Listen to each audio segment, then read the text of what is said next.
Semua ibadah nggak ada yang enak, semua ibadah capek.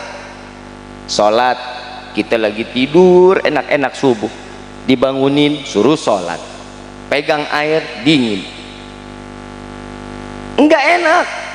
Kenapa? Ini syariat, jalanin dong.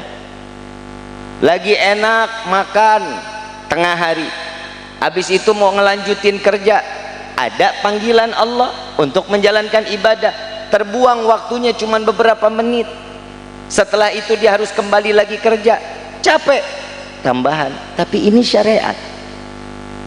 Banyak orang yang mengatakan sesuatu yang di dalam syariat ini pastinya akan lelah, tapi akan mendapatkan kenikmatan kelak nanti di dalam surganya Allah.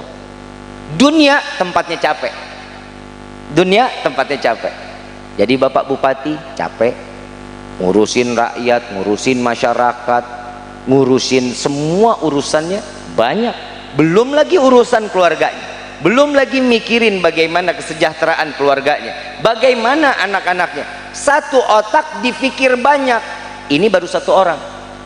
Kalau kita kan alhamdulillah mikirin diri aja udah pusing, gimana kita mau mikirin orang, kan begitu. Kecapeannya ini, kelelahannya ini yang saat kita dapatkan di dunia, maka inilah yang menjadi amaliyah ibadah kita di hadapan Allah, pahala yang kita tumpuk agar kita selamat dunia, selamat akhirat. Orang jalan haji, pengorbanan, capek. Mau siapapun dia saat di Arafah kena panas ya panas, nggak ada yang pada pakai payung. Yang namanya presiden sepanjang jalan Musdalifah, waktu itu ada kisah, ada seorang presiden yang tidurnya tuh di emperan. Itu kalau kita lewat di Musdalifah tuh kayak pepes, semua orang pada tiduran di pinggiran. Mau dia presiden, mau dia orang kaya, mau dia orang siapapun, saatnya ibadah semua sama di hadapan Allah. Ibadah itu nggak dilihat dari nasabnya, keluarga kiai, keluarga habib, wah udah pasti bener, udah pasti sorga. Enggak. Nabi SAW yang dikatakan apa? At-taqwa hahuna. Takwa itu adanya di sini, di dalam hati. Iman, inilah takwa. Untung alhamdulillah ketakwaan nggak dilihat orang yang cantik. Kalau yang orang masuk sorganya itu yang cantik, artis pada masuk ke sorga. Betul nggak? Cantik, skincare-nya juga mahal. Betul.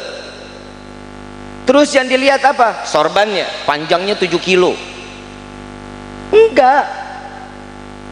Yang dilihat jubahnya panjang 700 meter. Enggak.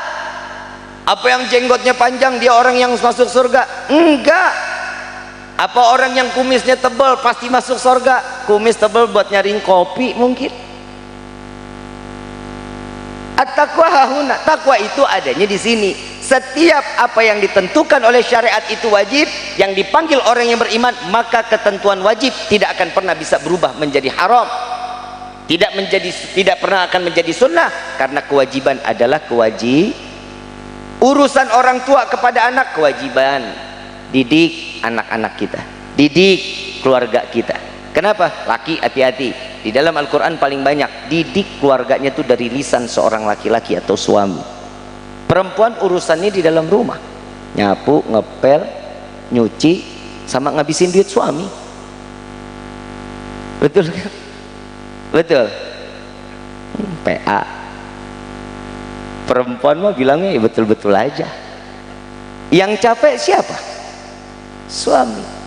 Yang senang istri. Suami nggak bisa tidur, istri ngorok.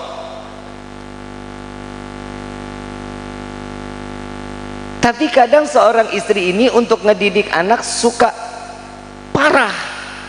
Hadis Nabi SAW mengatakan, didiklah anak-anak kalian sebagaimana pendidikan yang ada di zamanmu saat itu. Modernisasi boleh, silakan.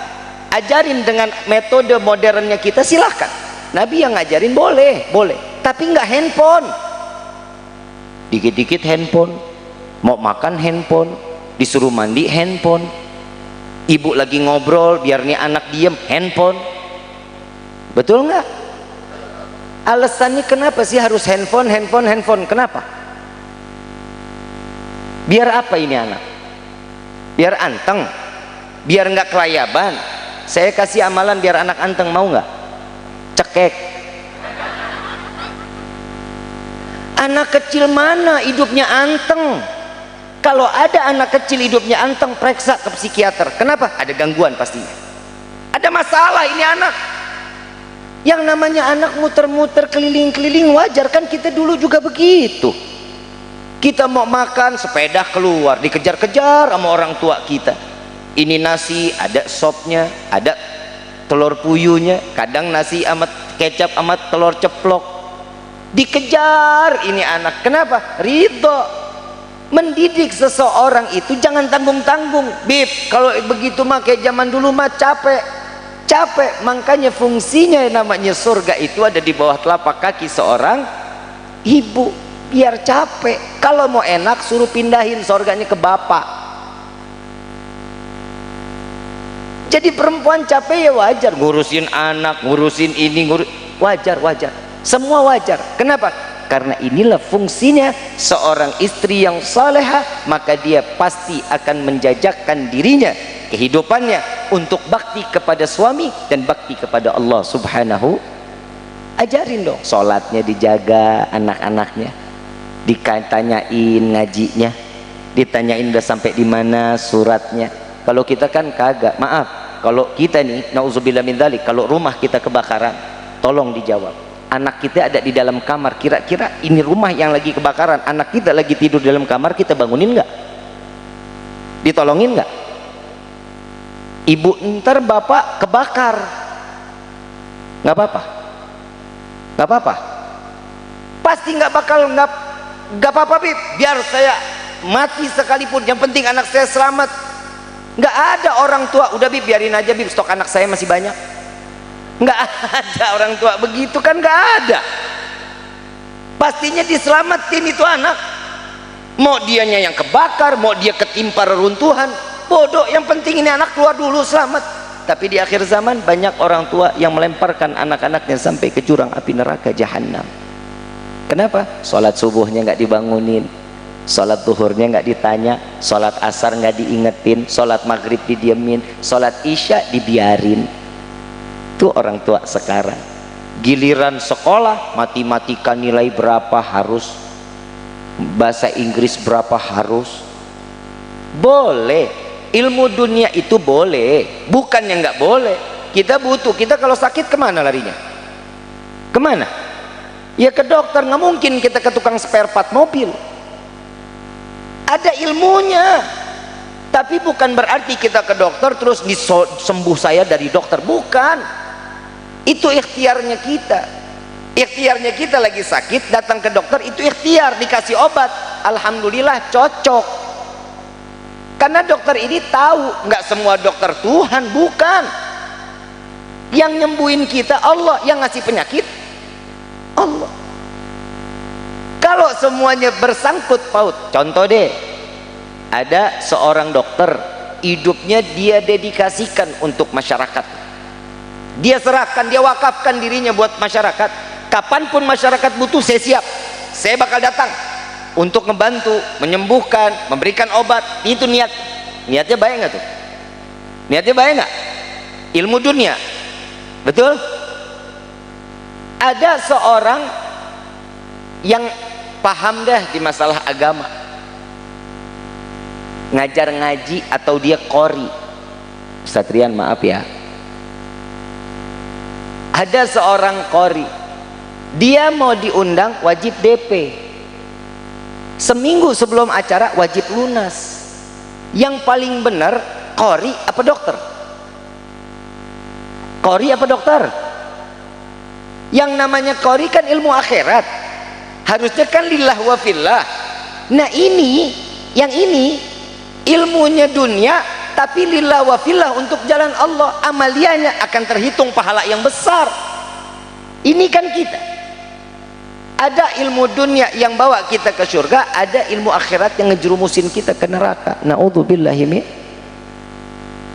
Dua ilmu ini baik, bukan nggak baik. Amaliyah kita nih dijaga, ibadah kita Allahumma deh kurang, bukan main. Sholat agak pernah khusyuk, wudhu kita nggak pernah bener, kadang sama suami galak banget, kadang sama istri zalim, kan banyak yang begitu tuh. Insya Allah sih bukan di sini, sini mah istri-istri solehah, calon bidadari surganya Allah, tapi bohong. Nyenengin orang kan pahala ya. Tadi udah seneng belum dijawabnya? Ya alhamdulillah, kan dapat pahala 2 kali kan lumayan. Mau jadi istri yang solehah, ikut apa yang disyariatkan oleh Allah dengan caranya masing. Urusin suami pahala, senyum pahala, bikinin kopi sambil senyum, apalagi baca sholawat, pahalanya luar biasa. Ditambah goyangan tangannya, ini kan ngelarutin gula mesti digoyang, suudon aja. Pendidikan ini ada, bukan berarti kita sudah dikasih rezeki anak terus kita diemin, jangan. Ibu pernah gila karena anak, bapak pernah lebih gila buat anak. Ibu waktu hamil mengasih test pack sama suami, dia bilang positif, ibu cuma nahan sampai 9 bulan, bapak begitu positif anak udah masuk di atas di otaknya udah ada, Pak. Betul-betul, Bu. Buat bayi sehat di dalam kandungan bagaimana? Cari rezeki. Saat ini ntar lahiran bagaimana? Sediain rezekinya. Cari uangnya capek, sampai nih anak sekolah, sampai nih anak selesai kuliah, sampai kerja, sampai matinya soal yang namanya ayah, pasti baru berhenti mikirin anaknya. Ibu baru punya anak 2, ntar dulu capek. Kalau perempuan laki bisa bunting sendiri, insya Allah laki pengen banyak punya anaknya. Tapi ini kan harusnya ditaruh kemana? Kemana? Ke istrinya. Itu titipannya. Makanya Nabi mengatakan nih, banyak anak banyak rezeki.